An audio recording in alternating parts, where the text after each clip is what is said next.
എന്റെ ഒരു വ്യക്തിത്വത്തിന്റെ കാമ്പും എന്നില് കലാകാരന്റെ കരുത്തും മനസ്സിലാക്കി എന്റെ ഒരു ടിംബർ ഓഫ് പെർഫോമൻസ് കൃത്യമായി മനസ്സിലാക്കി എവനെ വെച്ച് ഞാൻ 10 ലക്ഷം മുടക്കുമെങ്കിൽ 25 ലക്ഷം മുടക്കുമെങ്കിൽ 1 കോടി മുടക്കുമെങ്കിൽ എന്ന് 17 കോടി മുടക്കിയിട്ടുണ്ടെങ്കിൽ ഡേവിഡ് കാച്ചപ്പള്ളിയെ പോലെ ഒരു കാലഘട്ടത്തിന്റെ നവ സിനിമ എന്ന് പറയുന്നത് ആ നവകാലഘട്ടം ഇന്നും തുടരുന്നു.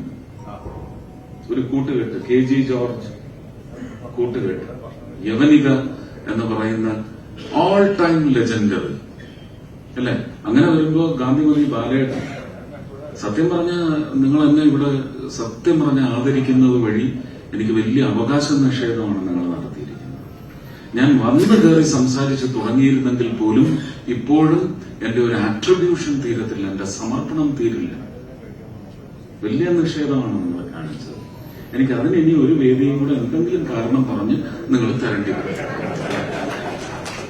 ഞാൻ ആരുടെ പേരാ വിട്ടുകളയേണ്ടത്?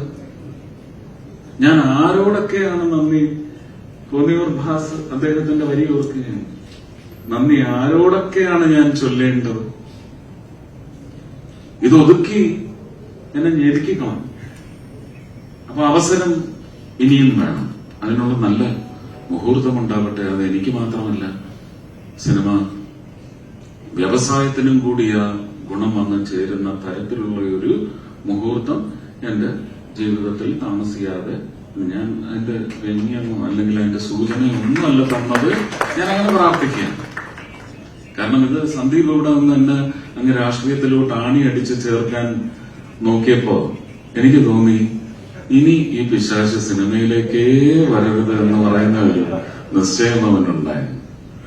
നടക്കില്ല. അവന്റെ കൂടികളും ഞാൻ പിടിച്ചു കുടുങ്ങി മാറും കേട്ടോ. എന്നിട്ടേ പോകും.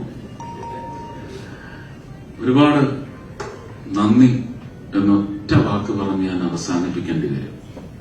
കാരണം മെനിഞ്ഞാന്ന് സംജാതമായ ഒരു സന്നിഗ്ധ ഘട്ടം സിനിമയിലുണ്ട്.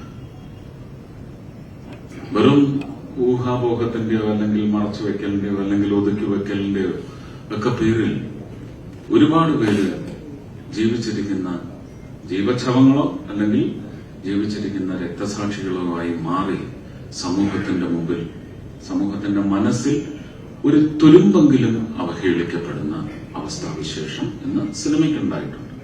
ഇതങ്ങനെ സിനിമയ്ക്കുള്ളതാണെന്ന് പറഞ്ഞ് ചിന്തിക്കുന്നവർ തന്നെയാണ് ജീവിതത്തില് വിഘടനവാദികൾ.